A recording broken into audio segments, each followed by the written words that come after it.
तेरी हिम्मत कैसी है मुझ पे हाथ उठाने की? तू हमें जो मर्जी बोलेगी और हम जवाब नहीं देंगे क्या?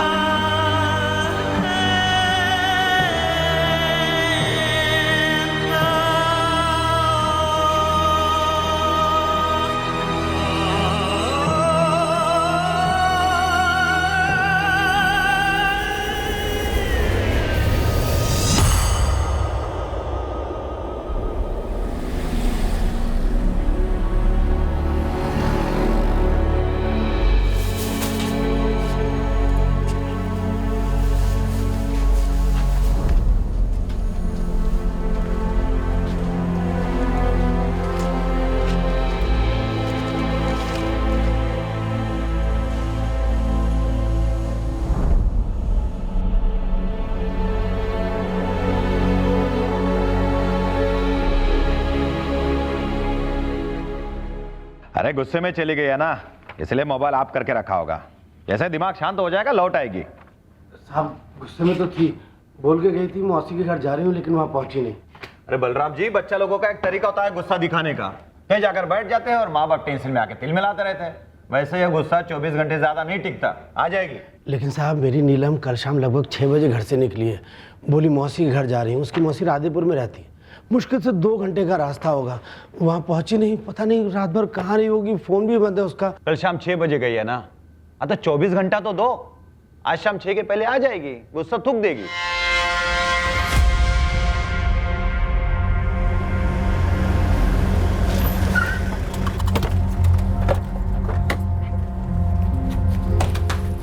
साहब परसों 10 तारीख को मेरी बेटी नीलम घर से निकली थी गुस्से में। कुछ बोलकर निकली थी? और राधेपुर आने वाले थे, मौसा हूँ उसका, लेकिन मेरे घर आई नहीं नीलम बिटिया, और उसका फोन भी बंद है। और आप लोग अब 2 दिन बाद आए हो थाने? अरे नहीं साहब, कल सुबह से यहीं डेरा डाले हुए हैं, लेकिन कोई हमारी ठीक से शिकायतें दर्ज नहीं कर रहा, इसीलिए तो हम आपसे मिल रहे हैं। मदद कीजिए साहब। हमको ऐसा लगा कि भाई के साथ नोकझोंक ये तो बहाना है, भागोगे अपने बॉयफ्रेंड के साथ। और अगर कोई भगा ले गया हो तो चौबे हम हमारे लोगों तक बात पहुंचा सकते थे। अगर लड़की का फोन बंद है तो उसकी रिकॉर्ड निकलवा सकते थे। वैसे ही हमारा डिपार्टमेंट कम बदनाम नहीं है इस बात के लिए कि हम काम नहीं करते। The number you have called is currently switched off. Please try again later. Thank you. Sir 444876231 इस नंबर के कॉल रिकॉर्ड्स और लोकेशन चाहिए। 21 साल की लड़की है, नीलम बिस्ती नाम है, परसों से गायब है। सर इस नंबर की डिटेल्स थोड़ा जल्दी मिल जाती तो अच्छा होता। पहले भी कभी ऐसे नीलम घर छोड़कर गई है गुस्से में और आपके घर जाकर रुकी है राजेंद्र जी? नहीं, कभी नहीं। क्या करती है नीलम? कॉलेज में पढ़ती है? फर्स्ट ईयर के बाद नीलम दीदी ने कॉलेज छोड़ दिया था और अभी नौकरी कर रही थी। कहाँ? रामलाल बाबू के मिल में।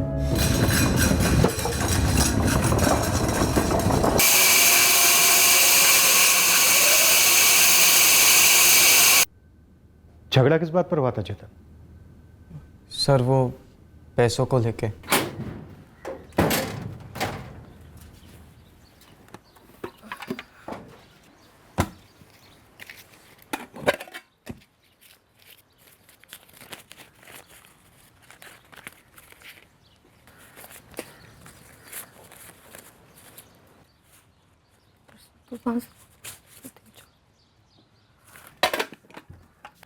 अम्मा, अम्मा, मेरे बक्से से 200 रुपए लिए हैं क्या? नहीं, और तुझे पता है ना, तुझे बिना पूछे तेरे बक्से को हाथ भी नहीं लगाते हम। बाबा भी बिना पूछे नहीं लेंगे, तो फिर कहाँ गए मेरे 200 रुपए? रखे होंगे कहीं, देख ठीक से। नहीं अम्मा, वहीं बक्से में रखे। चेतन, चेतन, मेरे बक्से से 200 रुपए लिए? हम काहे ले गए? कोई काम धंधा नहीं है क्या? तो नजरें क्यों चुरा रहा है? यहाँ देख, इससे पहले भी 20-50 रुपए निकालता रहा है। ये मत सोच कि मुझे मालूम नहीं पड़ता था।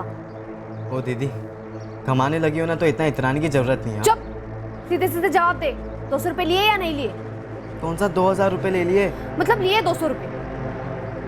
हाँ। क्यों? वो भी मुझसे बिना पूछे? हम पूछते तो तू देती क्या? क्यों लिए? बोल। अरे दोस्तों को छोले भटूरे की पार्टी देनी थी हमें। चल रास्ता छोड़ अभी। नीलम अब जाने भी दे बेटा। क्यों जाने दूं अम्मा? इसकी पढ़ाई के लिए मैंने अपनी पढ़ाई छोड़ दी, और तुझे पता भी है वो पैसे हम क्यों जोड़ रहे हैं? 200 रुपए के लिए इतनी नौटंकी करनी जरूरी है? दोस्तों को छोले भटूरे खिलाना जरूरी था? अरे कौन सा आसमान टूट पड़ा? तूने घर पे चोरी किया चेतन। क्या चोरी? चोरी की हमने। नीलम, चेतन, आप बस भी करो दोनों। अम्मा मैं जाने नहीं दे सकती हूँ इसे। 200 रुपए कम नहीं होते हैं। आज घर पे चोरी की है, कल बाहर जाके डाका डालेगा। अम्मा समझा दो इसको, 4 पैसे क्या कमा लेती है, सबके सर पे चढ़ के ना बैठे। चेतन जा यहाँ से। नीलम, अम्मा मत रोक मुझे, उसने थप्पड़ मारा है मुझे। हाँ तो तूने भी उसे चोर कहा ना, अब जाने दे। घर पे पैसे चुराए उसने, क्यों ना कहूँ चोर मैं उसे। बस भी कर, तेरे बाबा से कहकर तेरे 200 रुपए लौटा देंगे और इस महीने मेरे हाथ में 200 रुपए कम देना बस। अम्मा तू हमेशा चेतन की तरफदारी करती है और सही नहीं है ये। नीलम अब बहस मत कर, जवान लड़का है, उसे ऐसे चोर नहीं कहते। अब माथा ठंडा कर और चाय पी ले, चल। मुझे नहीं पीनी कोई चाय। नीलम, नीलम, नीलम बेटा, बेटा तू काम से थकी हारी आई है, बेकार में ही तेरा पारा चढ़ गया। मैं घर छोड़ के जा रही हूँ। तू जब देखो चेतन की तरफदारी करती रहती है, मुझे नहीं रहना यहाँ पे। क्या बचपना है ये, और कहाँ जाएगी तू? पता नहीं, पर यहाँ नहीं रहना। ऐसे कैसे पता नहीं, और कहीं नहीं जाएगी तू? जाऊंगी मैं मौसी के घर जा रही हूँ और यहाँ कभी वापस नहीं आऊंगी। तुम लोग चेतन की तरफदारी करते रहते हो ना, बस देखते जाओ आगे आगे क्या करता है और पछताओ। नीलम रुक, नीलम, नीलम, नीलम रुक जा। नीलम बेटा, जा जाके माफी मांग दीदी से। हमें चोर बोली, चोरी नहीं की हमने। अरे अपना घर है, ले लिए पैसे बस।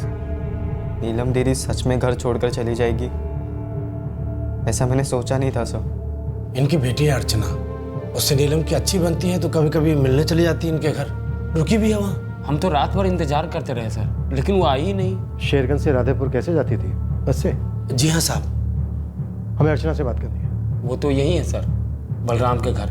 हम कल से यहाँ आए हुए। नहीं मैडम, नीलम ने 10 तारीख को हमें कोई फ़ोन नहीं किया, और वैसे भी जब भी हमारे घर राधेपुर आती है सबसे पहले हमें फ़ोन करती है।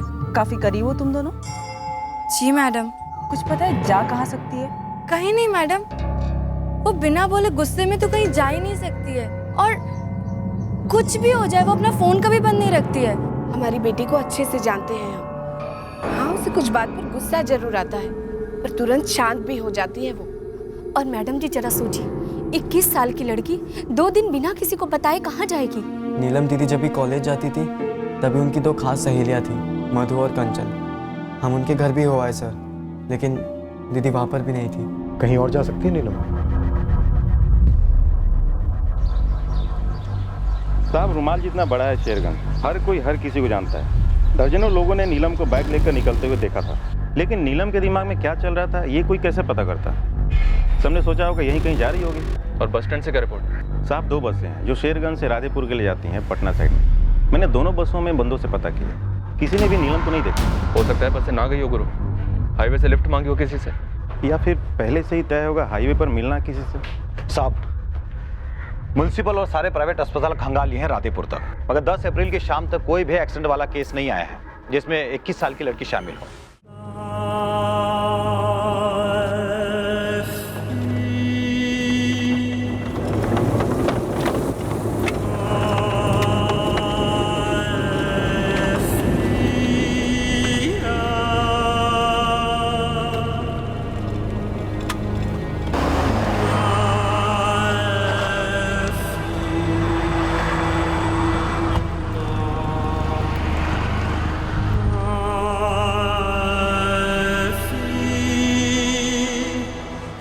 मैं नहीं मानता मैडम, बिल्कुल नहीं मानता कि नीलम जैसी लड़की गुस्से में घर छोड़ेगी और फिर वापस से नहीं लौटेगी। आप ये नीलम और उसके परिवार को कितनी अच्छी तरह से जानते हैं रामलाल जी? नीलम जैसी मेहनती लड़की तो मैंने आज तक देखी ही नहीं, और ये गुण उसे अपने बाप से मिला है, बलराम। वो भी बहुत मेहनती आदमी है, बरसों से फैक्ट्री में लोडर का काम करता आया है। नीलम यहाँ पिछले 2 साल से काम कर रही है? जी मैडम, बच्ची ने पढ़ाई छोड़ी घर में हाथ बटाने के लिए, मेरे पास आई तो मैंने तुरंत उसे काम पर रख लिया। सच बताऊं मैडम, जितने मैं उसे पैसे देता था ना, उससे ज्यादा मेहनत करती थी वो, कभी शिकायत का कोई मौका ही नहीं दिया, कभी 1 मिनट भी जाया नहीं करती थी, पूरे लगन से और ध्यान से सारा काम समय से पहले करती थी। और हाँ, अगर आप लोगों को लगता है कि कोई लड़का वड़का मिलने आता था तो भूल जाइए, ऐसा कुछ भी नहीं था। रामलाल जी, घर का कोई मसला आपसे कभी कुछ कहा नीलम ने? जी नहीं मैडम, अगर घर का कोई इतना बड़ा मसला होता तो पड़ोसियों को जरूर पता चलता, और वैसे भी शेरगंज में कोई भी बात छिपी नहीं रहती, माजरा जरूर कुछ और ही होगा। बक्से में कुल कितने पैसे होंगे जो नीलम अपने साथ लेकर गई? वो तो ठीक से नहीं कह सकते, पर हाँ महीने के 500-600 बचा लेती थी वो। अब तक 4-5 हज़ार हुए होंगे। रश्मि जी, आपने बताया गुस्से में नीलम ने चेतन से कहा कि तुझे पता है ना मैं किस लिए पैसे जोड़। और तुझे पता भी है वो पैसे हम क्यों जोड़ रहे हैं? नीलम किस लिए पैसे जोड़ रही थी? घर में एक और कमरा बनाने के लिए। एक और बात बता दूं, उसने पढ़ाई अपनी मर्जी से छोड़ी थी, मैंने उससे कभी कुछ नहीं कहा था। वो समझदार है, वो भाग गई थी। मेरी हैसियत नहीं है उसे और चेतन को कॉलेज में पढ़ाने के लिए, तो चुपचाप उसने काम करना शुरू कर दिया। क्या कोई और भी वजह है जिस वजह से नीलम को गुस्सा आया और वो घर छोड़कर चली गई? नहीं चेतन, हमने नीलम को घर जाते हुए नहीं देखा। राकेश भैया, हमने कोई इतना भी बड़ा जुर्म नहीं कर दिया कि दीदी घर छोड़ के चली जाए। हमें नहीं लगता कि सिर्फ तुम्हारे हाथ उठाने की वजह से वो घर छोड़ के गई है। हमें लगता है उसकी शादी को लेकर कोई बात रही होगी। लेकिन अगर ऐसा कुछ होता तो दीदी बाबा को बोलती ना, या अम्मा को। शादी तय हुई है नीलम की? तय कहाँ साहब, अभी तो सिर्फ बात हो रही है। लड़का मिला नहीं है अभी। हम लड़का देख रहे हैं, रिश्ते आ रहे हैं, पर अभी कोई बात आगे नहीं बढ़ी। पर क्या नीलम राजी है शादी करने के लिए? नहीं है, लेकिन हम तो माँ बाप हैं, हमें तो सोचना ही पड़ेगा उसकी शादी के लिए।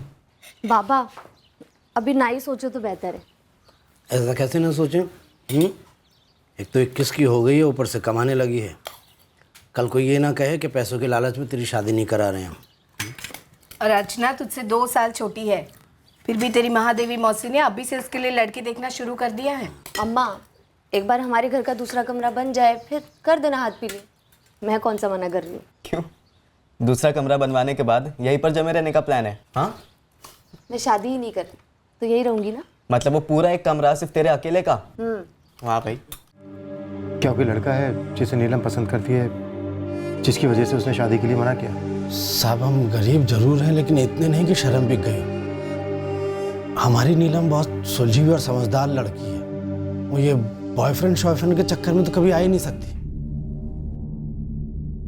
गीता, नीलम की कॉलेज फ्रेंड मधु और कंचन, इन दोनों से भी बात करो। हो सकता है कोई बॉयफ्रेंड वाला मामला हो। सर, नीलम की मौसी की बेटी अर्चना, वो काफी क्लोज है नीलम के। उसने भी कोई बॉयफ्रेंड का जिक्र नहीं किया। अर्चना करीब जरूर है, पर है तो मुझसे बहन ही। हो सकता है नीलम ने उसके साथ कुछ शेयर ना किया हो। नीलम फर्स्ट ईयर बीकॉम तक पढ़ी है। आज फिर टिफिन भूला ना तो कल से नाश्ता अखबार में बांध के दूंगी राजू। हमने 3-4 लड़के के बारे में बताया था बलराम जी को। वो खुद आए थे सामने से, कहे कि गवर्नमेंट सर्विस में कोई लड़का हो तो बताना। नीलम ने तुमसे कभी कुछ ऐसा कहा क्या कि मेरे लिए लड़के वड़के ना देखो, कोई और है? हमारे और नीलम के बीच में ऐसी बातें नहीं होती थी। दरअसल 1-2 बार हमने उसको घर छोड़ा तो हमने पूछा कि भाई फलाना लड़का तुम्हें पसंद क्यों नहीं आया, तो हमेशा उसका एक ही जवाब रहता था कि राकेश भैया हमें अभी शादी नहीं करनी। अच्छा, हालांकि पुलिस को लगता है कि उसकी लाइफ में कोई लड़का था। वाकई में था? पता नहीं, 3-4 दिन से गायब, भागी होगी किसी लड़के के साथ ना।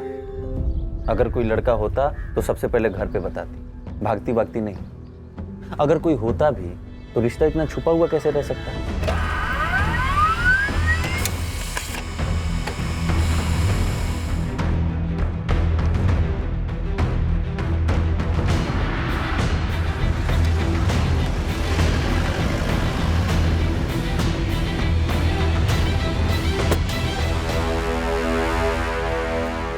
कोई था मधु?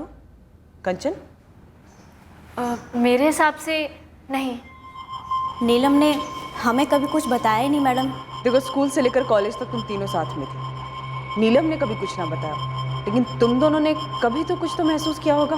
वही तो मैडम, कभी कुछ महसूस नहीं हुआ, मतलब नहीं था। और हमें कुछ डाउट होता तुम सीधा उसी से पूछ लेते, लेकिन ऐसा कुछ था ही नहीं। दरअसल मैडम, हम दोनों भी यही सोच रही थी। नीलम इतनी गैर जिम्मेदार हो ही नहीं सकती कि वो खुद कहीं चली जाए या किसी के साथ भाग जाए। उसे अपने घर वालों की बहुत फिक्र है। चलो, एकदम सीक्रेट वाला अफेयर हुआ भी होगा, किसी को भी ना बताने वाला टाइप का। फिर भी एक टाइम पर वो अपने माँ बाप को तो ज़रूर बताती। भाग जाना उसका स्टाइल ही नहीं है मैडम।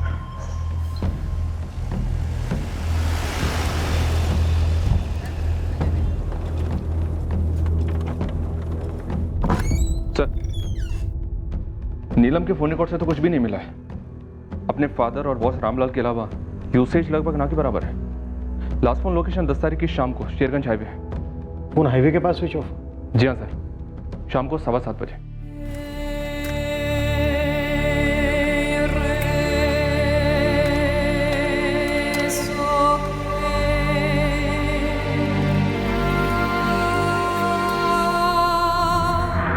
अगर नीलम अपनी मौसी के घर जा रही थी तो अपना फोन स्विच ऑफ क्यों करती? या फिर पहले से प्लान था कि फोन स्विच ऑफ करके कहीं भाग जाना है?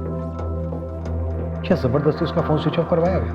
अगर उसका फोन जबरदस्ती स्विच ऑफ करवाया गया होगा सर, तो मतलब शायद नीलम को किसी ने किडनैप किया होगा।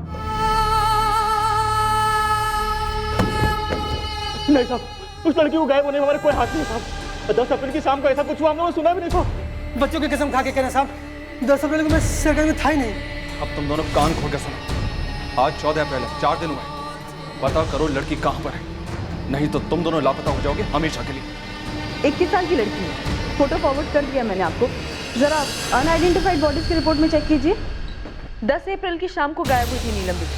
11 तारीख से लावारिश लाशों की जो रिपोर्ट है आपके पास, मुझे तुरंत भेज दीजिए।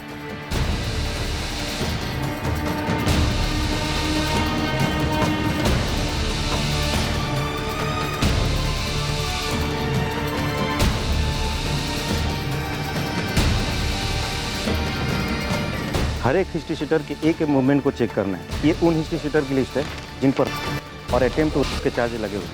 मुन्ना, ये मर्डर और अटेम्प्ट टू मर्डर वाले हिस्ट्री शीटर की लिस्ट है। इनमें से कोई भी जरा सा भी आनाकानी करे कुछ बोलने में तो थाने में हाजिरी लगाने को बोल देना। आप कह रहे हैं कि नीलम दीदी के साथ कुछ गलत हुआ है? 5 दिन हो गए हैं। इस बात की पूरी संभावना है कि किसी क्रिमिनल ने नीलम के अकेले होने का फायदा उठाया, लेकिन वो कोई जान पहचान वाला ही होना चाहिए अगर ऐसा कुछ हुआ है तो, क्योंकि हाईवे पर किसी ने कोई चीखना चिल्लाना तो सुना नहीं। लेकिन ऐसा कोई क्यों करेगा? हमारी नीलम ने तो आज तक किसी का कुछ बिगाड़ा ही नहीं। पता नहीं इस नालायक ने उस पर हाथ क्यों उठाया। शेरगंज में कोई ऐसा है जिसने कभी नीलम को छेड़ा था और उस दिन मौके का फायदा उठाकर उसे अगवा कर लिया हो? कुछ समझ नहीं आ रहा साहब, कोई हमारी नीलम के साथ ऐसा क्यों करेगा?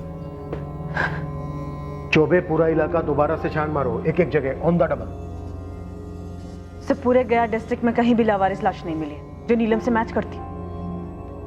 तो फिर ये लड़की गई कहाँ? हिस्ट्री शीटर्स की अरसों बाद इतनी पिटाई की है सर। अगर कुछ होता तो कोई ना कोई बक देता। लड़की ट्रैफिक हुई हो, इस इलाके में ट्रैफिकिंग माफिया के किसी बंदे ने स्पॉट किया होगी लड़की अकेली। सर, नीलम इससे पहले कई बार राधेपुर अपने मौसा मौसी घर अकेले जा चुकी है। अगर किसी ट्रैफिकिंग वाले ने हमला किया भी होता तो कम से कम वो चिल्लाती, फाइट करती। और सर वो जिस रूट से जाती हुई दिखी थी शेरगंज के लोगों को, वो रूट उतना भी सुनसान नहीं है। कई सारे मकान हैं उस रास्ते पर। सर अगर वो चिल्लाती तो कम से कम 30-40 लोग इकट्ठा हो जाते तुरंत। तो चिल्लाना रूल आउट करता है, मतलब जबरदस्ती उठाकर ले जाने वाले मामले को रूल आउट करता है। हाईवे पर फोन स्विच ऑफ, क्या लड़की ने खुद किया होगा? पक्का कोई बॉयफ्रेंड वाला मामला नहीं है? सर, नीलम के क्लोज फ्रेंड्स मधुर कंचन, उनसे अभी तक कुछ नहीं मिला है। हो सकता है सर दिमाग में गहरी चोट लगी हो भाई के हाथ उठाने से, तो सुसाइड का एंगल बन सकता है। सुसाइड किया होता तो लड़की की बॉडी तो मिलती, उसका बैग तो मिलता।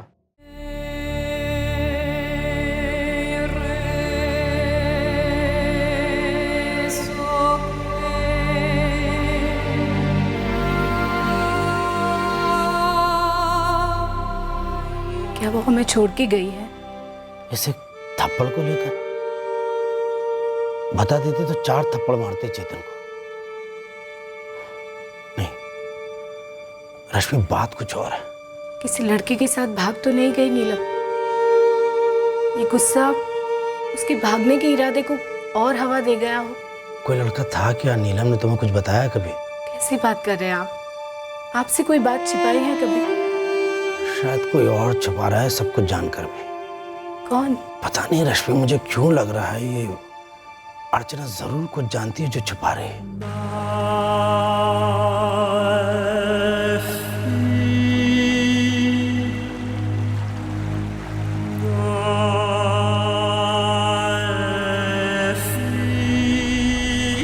कह तो रही हूँ कि नीलम ने मुझे कुछ नहीं बोला। आप लोग मेरा यकीन क्यों नहीं कर रहे हैं? देखो, हमें लग रहा है तुम हमसे कुछ छुपा रही हो बेटा।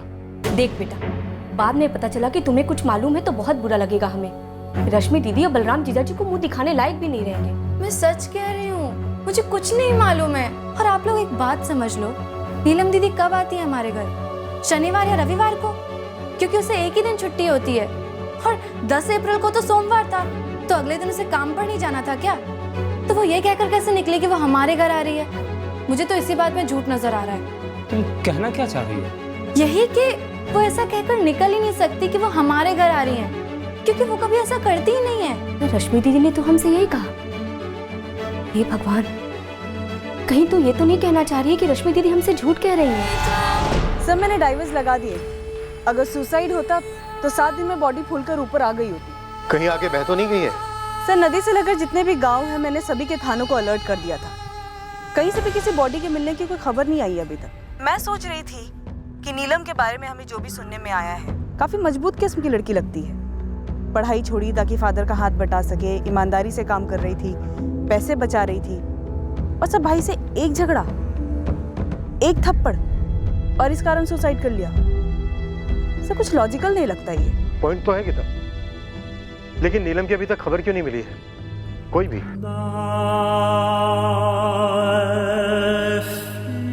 नीलम बिश्ती के पोस्टर्स हमने शेरगंज, राधेपुर और आसपास के सारे इलाकों में लगवाए।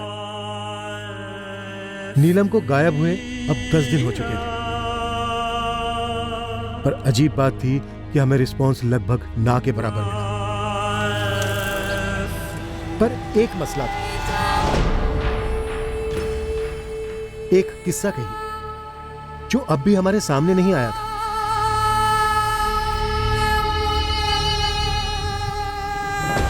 ये अतीत में हुई एक घटना थी। मैंने गेट पे लक्ष्मण को देखा, तब जाके मुझे याद आया। तो पुलिस को बोले या रत्ना मैम को? तुम दोनों को लगता है हरिशंकर ने कुछ किया होगा? रत्ना मैडम, हमें जैसे ही कुछ याद आया तो हमने सोचा आपको बता दें। हमें ये बात पुलिस को बता देनी चाहिए। वो पुलिस वाली मैडम थी ना, वो बार बार पूछ रही थी क्या कॉलेज में कुछ ऐसा हुआ था जिसकी वजह से किसी ने कुछ किया हो। कॉलेज में सिक्योरिटी गार्ड था? Yes sir, Harishankar Gupta. 2 साल पहले की बात है। हुआ क्या था? नीलम ने हरिशंकर के खिलाफ शिकायत की थी।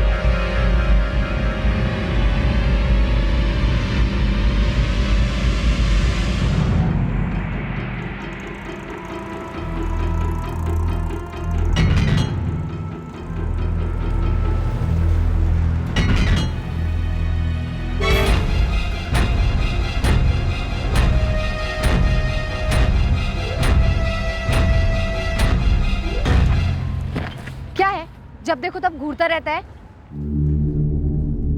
मैं आपको थोड़ी घूर रहा था। अंधी नहीं हूँ मैं, हर रोज देखती हूँ। आके फाड़ फाड़ के देखता रहता है। हुआ क्या है तुझे? मुझे कुछ नहीं हुआ। आप गलत मतलब निकाल रही हैं। अच्छा, तो तू ही समझा मुझे। इस बात का सही मतलब क्या निकालूं? लड़की गलत समझी, मैंने किसी को नहीं छेड़ा। चुप रहो। तुम्हें सिक्योरिटी के लिए रखा है ताकि तुम स्टूडेंट्स की हिफाजत करो, और तुम हो कि उन्हीं को छेड़ते हो। मैडम जी, मैं इसे कोई गलत नजर से नहीं देख रहा था। हाँ तो बता ना, किस नजर से घूर रहा था उसको? नहीं रत्ना जी, वार्निंग सही नहीं है, डायरेक्ट डिसमिस। हम लोगों ने इसे इंसानियत के नाते एक मौका दिया, और कहीं इस इडियट ने उस मौके का गलत फायदा उठाया तो, कहीं वे मर्डर वर्डर कुछ कर दिया तो हमारा कॉलेज तो बदनाम हो जाएगा ना।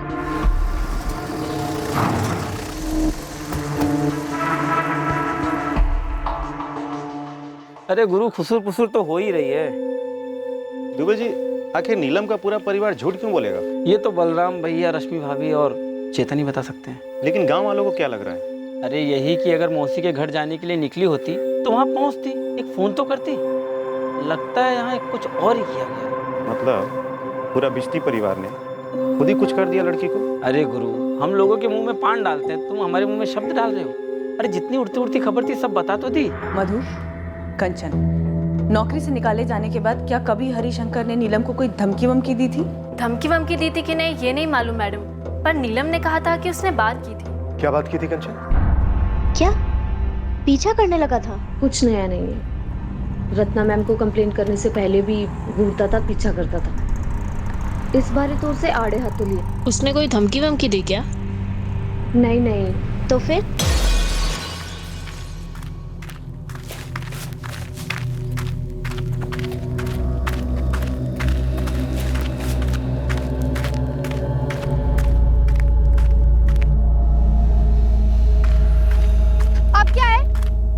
आपने गलत किया मैडम। हाँ, गलत किया। कॉलेज में नहीं, पुलिस में तुम्हारी शिकायत दर्ज करनी चाहिए थी। और अभी भी देर नहीं हुई है, जा सकती हूँ पुलिस स्टेशन। अब करोगे तो क्या फर्क पड़ेगा, सजा तो मुझे मिल चुकी है। कोई भी काम नहीं दे रहा, मेरा नाम खराब कर। नाम नहीं, तेरी नजरें खराब है, उसी का फल है। अब मेरा पीछा करना छोड़ दे और चला जाए यहाँ से, वरना अभी पुलिस थाने चली जाऊंगी। उसके बाद नीलम ने कभी हरिशंकर की बात नहीं की। लेकिन तुम दोनों ने ये पीछा करने वाली बात हमसे क्यों छुपाई?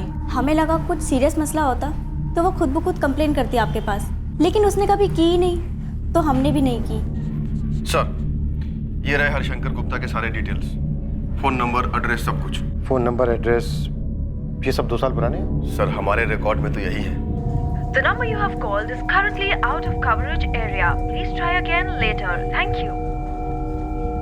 फोन तो आउट ऑफ सर्विस है, एड्रेस चेक करते हैं।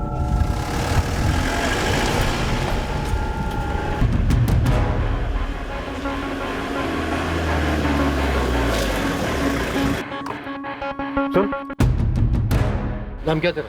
लक्ष्मण केवट साहब। हरिशंकर गुप्ता को जानते हैं? 2 साल पहले यहाँ सिक्योरिटी में था। नहीं साहब, नहीं जानता। किसी नीलम बिस्ती को जानता है? सुना है मैडम, वो स्टूडेंट बात करते रहते हैं, लड़की गायब है करके।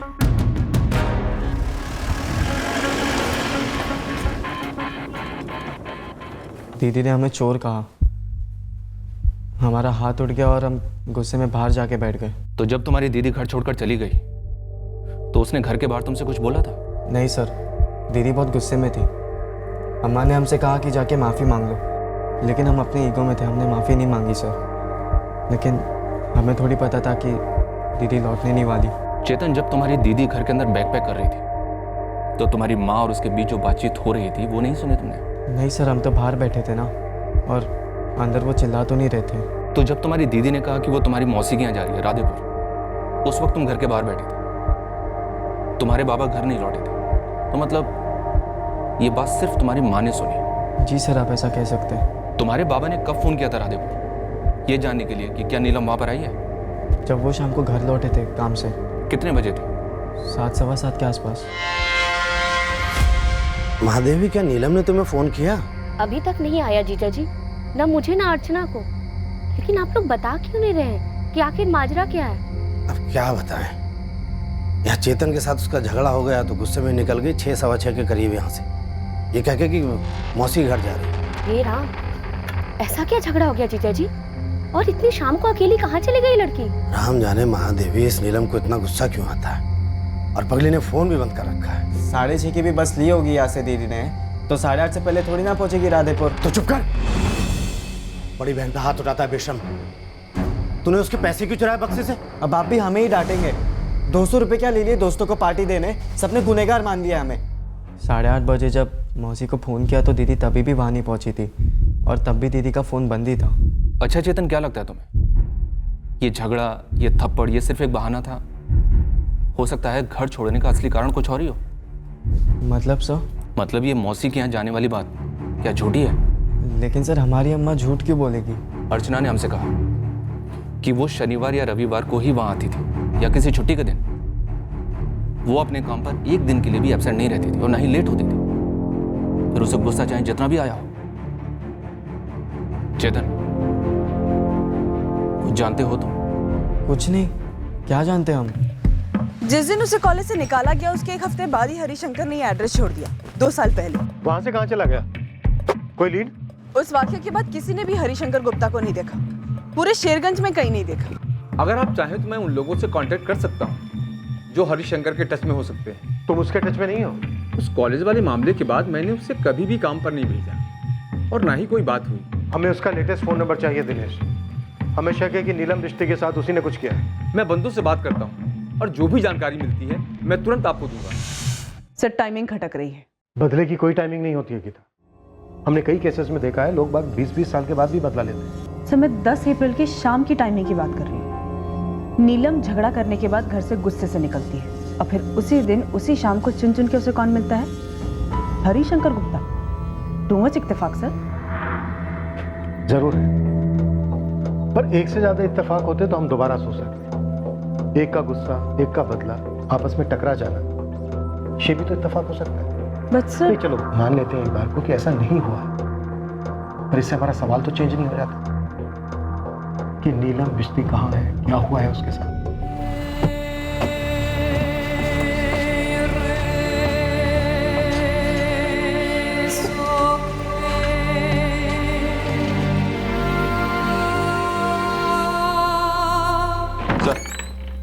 चेतन ने जैसा बताया, बलराम के फोन रिकॉर्ड्स के मुताबिक सेम उसी टाइम पर उसने कॉल किया था महादेवी को।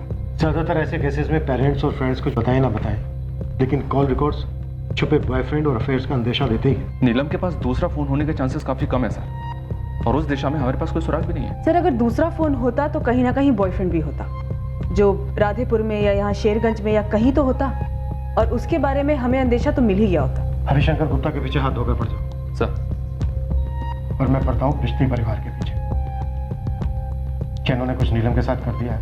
कुछ छुपा रहे हैं? कोई साजिश है? चेतन ने मुझे बताया कि आप लोग हम ही पे शक कर रहे हैं, कि हम झूठ बोल रहे हैं। आप ही बताइए, हम झूठ क्यों बोलेंगे? हम माँ हैं नीलम की। देखिए, केस बड़ा अजीब है हमारे लिए। नीलम गुस्से में घर से निकली, उसका कोई बॉयफ्रेंड प्रेमी है नहीं, जबरदस्ती उठाया जाना लगभग असंभव। तो फिर नीलम गई कहाँ? हुआ क्या उसके साथ? यही बात तो हम पूछ रहे हैं साहब, कि क्या हम अपनी बेटी की शक्ल देख पाएंगे कभी? देखिए, इस वक्त हमारे हाथ में सिर्फ हरिशंकर गुप्ता का सुराग है, जो अभी तक हमें मिला नहीं है। हम पूछ रहे हैं हमारी बेटी कभी मिलेगी, सही सलामत घर लौटेगी? इस वक्त हमारे लिए कुछ भी कहना मुश्किल है। हम इस सब भावना को भी टटोल रहे हैं कि क्या नीलम खुद से यहाँ से कहीं बहुत दूर चली गई है। पर सवाल ये है कि क्या नीलम ऐसी है? इतना गुस्सा भरा था उसके अंदर।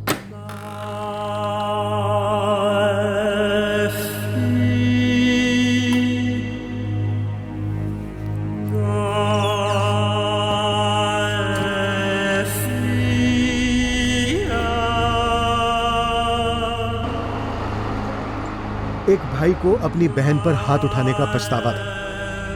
इस झगड़े की वजह से उसकी बहन गुस्से में घर छोड़कर जो चली गई थी। एक बाप अपनी गुमशुदा बेटी के बारे में कोई खबर सुनने के लिए तरस गया था। एक ऐसा दिन नहीं गुजरा जब बलराम थाने न आया हो और अपनी बेटी के बारे में पूछा ना, पर उसे देने के लिए हमारे पास कोई जवाब नहीं हो कि उसकी बेटी कहाँ हो सकती है, क्या हुआ होगा उसके साथ।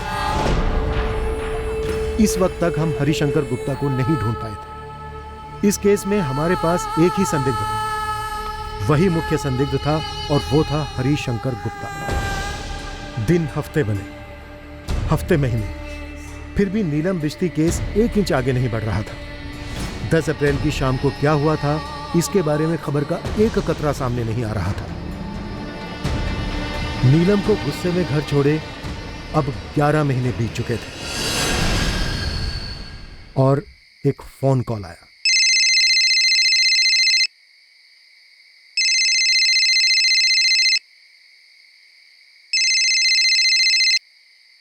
हेलो हेलो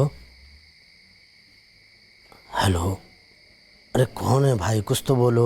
वो आवाज मेरी नीलम की थी साहब। क्या बोली? ज्यादा तो कुछ नहीं बोली, बस एक नाम लिया राकेश झा का। बोली सबके पीछे राकेश। किस सब के पीछे बलराम जी? ये तो नहीं पता। मेरी बच्ची रो रही थी और कह रही थी कि अरे कुछ तो बोलो, कौन है इतनी रात गए? हेलो पापा। पापा। नीलम नीलम नीलम बेटा, कहाँ है तू? पापा मुझे बचा लीजिए, मुझे बचा लीजिए। अरे मेरी बच्ची, ये तो बता तू है कहाँ? पापा मुझे नहीं पता मैं कहाँ हूँ, ये सब राकेश भैया ने किया है। पापा मुझे बचा। ऐसा लग रहा था कि डर डर के छुप के बात कर रही थी कहीं से। सर, ये नंबर 444908760 जिस नंबर से कॉल आया था वो अभी स्विच ऑफ है। लोकेशन डिटेल्स और रिकॉर्ड भेजने के लिए बोला है। साहब, अब तो आपको पता चल गया ना कि लड़की जिंदा है, आप ही कुछ कर सकते हो, बचा लो उसको। हाँ सर, और उस शाम को दीदी बहुत ज़्यादा गुस्से में निकली थी घर से, और रास्ते में उस राकेश के बच्चे नहीं पासा होगा दीदी को। मैंने राकेश तूने, उसने तेरा ही नाम लिया। सर पगला गए हैं बलराम जी, हम शेरगंज में यहाँ अपना काम कर रहे हैं, भला हम ऐसी घिनौनी हरकत क्यों करेंगे? बलराम जी और रश्मि भाभी को और कोई नहीं मिला फंसाने के लिए, जो हम लोगों पे इल्जाम ठोक रहे हैं। ना कोई सबूत ना कुछ, बस ले लिया नाम। हम क्या बताएं सर, हमारा तो दिमाग ही सुन पड़ गया। आप ही बताइए, कोई लगभग 11 महीने बाद फोन करता है और फोन पे रोते हुए कहता है कि राकेश ने उसे फंसाया। राकेश नहीं कहा था, राकेश भैया कहा था। नीलम तुझे राकेश भैया कह के बुलाती थी ना? सर हमें तो आधा गांव राकेश भैया कह के बुलाता है। पर नीलम ने आधे गांव का नाम नहीं लिया है, तुम्हारा नाम लिया है। क्यों? यही तो हम जानना चाहते हैं कि हमारा ही नाम क्यों लिया उसे। कोई तो वजह होगी ही ना। 10 अप्रैल की शाम को तुम नीलम से मिले थे राकेश? सर पहले आप ये पता लगाइए, क्या ये फोन बलराम को आया था, और आया भी था तो क्या नीलम ने किया था? फोन आया भी था। 10 अप्रैल की शाम को क्या तुम नीलम से मिले थे राकेश? सर मिला होता तो बताता नहीं मैं, और मिला होता तो कहाँ ले जाता मैं उसे? अपनी पत्नी वनीता के पास। वो कुछ नहीं बोलती। कहाँ से फोन किया था नीलम ने सर? नीलम ने अभी ये बताया नहीं है। तो पहले उसे ढूंढिए, पता कीजिए। पर उसने ये जरूर बताया कि तूने उसे फंसाया। सर फंसाया तो आपको जा रहा है। हमें तो लगता है बलराम ने कुछ किया अपनी बेटी के साथ, और 11 महीने बाद किसी फोन कॉल का नाम लेके हमें आगे कर रहा है। सर हमें तो लगता है कोई फोन कॉल आया ही नहीं। पता किया हमने, फोन आया था? सर फोन आया तो बलराम ने खुद कराया होगा। वो तो हम पता लगाएंगे। तो ये भी पता लगाइए कि अगर नीलम कल रात में फोन कर सकती है तो 11 महीने पहले फोन क्यों नहीं किया उसने? तूने उसे नहीं करने दिया होगा। कहाँ छुपा के रखा है नीलम को? अरे सर मैं घर और दफ्तर के बीच में रहता हूँ, कहाँ छुपाऊंगा उसे और क्यों? ये तू ही हमें बता दे, नहीं तो फिर नीलम हमें बताएगी। और एक बात अच्छी तरह से समझ ले, अगर ये सच निकला कि तूने नीलम को फंसाया तो अरे सर फंसाया तो हमें जा रहा है। ऐसे 11 महीने बाद कोई नाम लेता है क्या?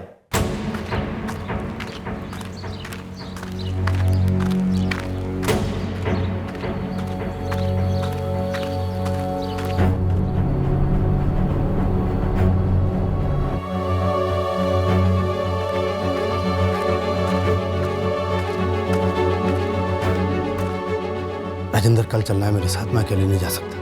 लेकिन जाना कहाँ बलराम? इलाहाबाद। क्यों? वो सब रास्ते में बता दूंगा तुम्हें। चलोगे ना तुम मेरे साथ? एक मिनट बलराम, ये 5 दिन पहले जो फोन आया था, क्या वो सच में नीलम का था? उसने सच में राकेश झा का नाम लिया था?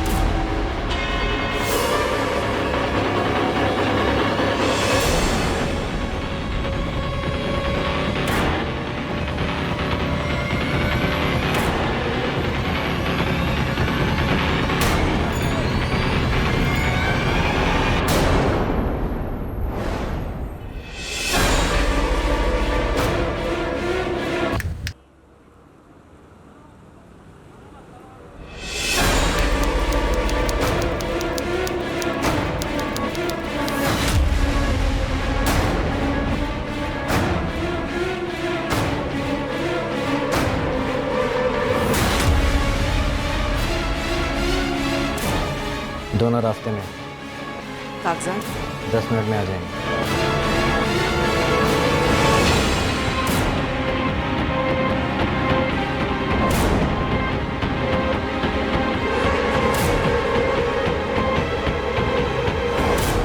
तुम्हारे बाबा और मौसा 2 दिन के लिए कहाँ गए थे चेतन? बता ही नहीं रहे सर, लेकिन कुछ तो है। और हमें ऐसा लगता है कि बाबा जानते हैं कि नीलम दीदी के साथ क्या हुआ है। तुम्हारे बाबा किसी तरह शामिल हो सकते हैं नीलम के गायब होने में? नहीं सर, हमें नहीं लगता।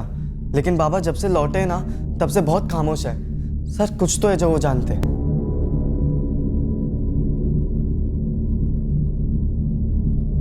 पर तुम्हारे बाबा और मौसा कहाँ गए थे? घर पर कुछ तो बता कर गए होंगे। नहीं सर, नहीं बताया। ना हमें बताया और ना अम्मा को। इसे अचानक कहाँ जा रहे हैं आप? नहीं बता सकता रश्मि, जाना है, कुछ है। नीलम दीदी की कोई खबर है? न तू हाथ उठाता न ये आफत आती। बहुत पछता रहा हूँ बाबा, आप बताइए तो कहाँ जा रहे हैं बाबा? अर्चना के बाबा ने कुछ नहीं बताया हमें, बस इतना बोले बलराम जीजा जी के साथ जा रहा हूँ। अर्चना, मौसा जी तुमको कुछ बोले थे क्या? नहीं चेतन, जब अम्मा को कुछ नहीं बताया तो हमें क्यों बताएंगे? बहुत डर लग रहा है हमें। अचानक से रात को फोन आया, बस इतना बताया कि नीलम का है। लेकिन बलराम मौसा जी ने पुलिस को बोला कि नीलम ने राकेश भैया का नाम दिया है। लेकिन राकेश भैया को तो उन्होंने छोड़ दिए। हम मिले थे अभी उनसे, हमसे तो कुछ उल्टा ही कहने लगे। तेरे बाबा झूठ बोल रहे हैं, समझा? ये नीलम को क्यों अगवा करेंगे? फिरौती के लिए, वो भी तुम लोगों से। कॉलेज पढ़ रहे हो ना, जरा दिमाग लगाओ। हमको तो कुछ समझ ही नहीं आ रहा है। बाबा और मौसा जी कहीं चले गए, वो भी हमको बिना बताए। अरे वो सच बोलेंगे नहीं। और तेरी बहन भी तुझ पे गुस्सा होकर घर छोड़ के नहीं गई है। माजरा कुछ और है चेतन। तेरे बाबा खेल रहे हैं गेम। आज हमारा नाम लिया है, कल किसी और का नाम लेंगे। हमें नहीं लगता कि हमारे बाबा कुछ गलत कर सकते, लेकिन जब से वो लौटे एकदम गुमसुम से रहने लगे। कुछ तो जरूर हुआ है सर।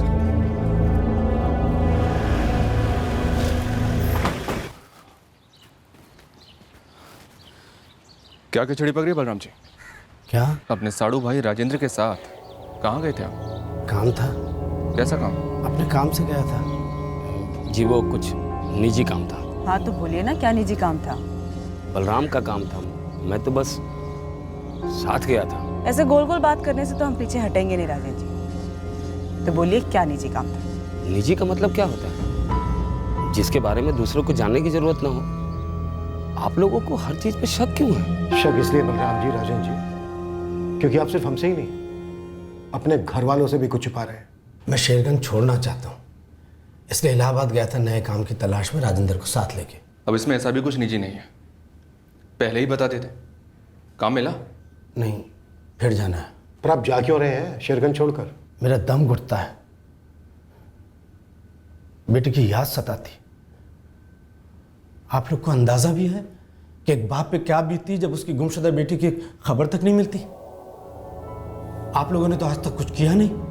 वो एक कॉलेज के सिक्योरिटी गार्ड का नाम दिया था, उसको तक नहीं पकड़ पाए। हरिशंकर गुप्ता, क्या किया उसने, आप जानते हैं कुछ? जानता तो अभी तक चुप रहता। सच सच बोलिए बलराम जी, क्या नीलम ने वाकई में आपको फोन किया था? जिस नंबर से फोन आया था वो नंबर भी दिया। क्या आप लोगों ने कुछ किया? आप लोग तो वो फोन के रिकॉर्ड से आदमी का पता कर सकते हैं ना, तो फिर इस नंबर का रिकॉर्ड क्यों नहीं निकलवा रहे हैं? कल आने की संभावना है, वक्त लगता है इन चीजों में। टाइम तो बहुत लगता है साहब आपको। 11 महीने हो गए मेरी बेटी को गायब हुए। सच है, पर आज आपको झूठ बोल रहे हैं हमसे। आपके सारे सवालों के जवाब दिए मैंने, मेरे एक सवाल का सही जवाब नहीं दे रहे हैं आप लोग। रहने दीजिए साहब, रहने दीजिए। मेरी बेटी है, मैं खुद ढूंढ लूंगा। आपने हमारे लिए, मेरी बेटी के लिए कुछ नहीं किया। आप पे भरोसा नहीं रहा साहब, हमें माफ कर दीजिए, हम चलते हैं।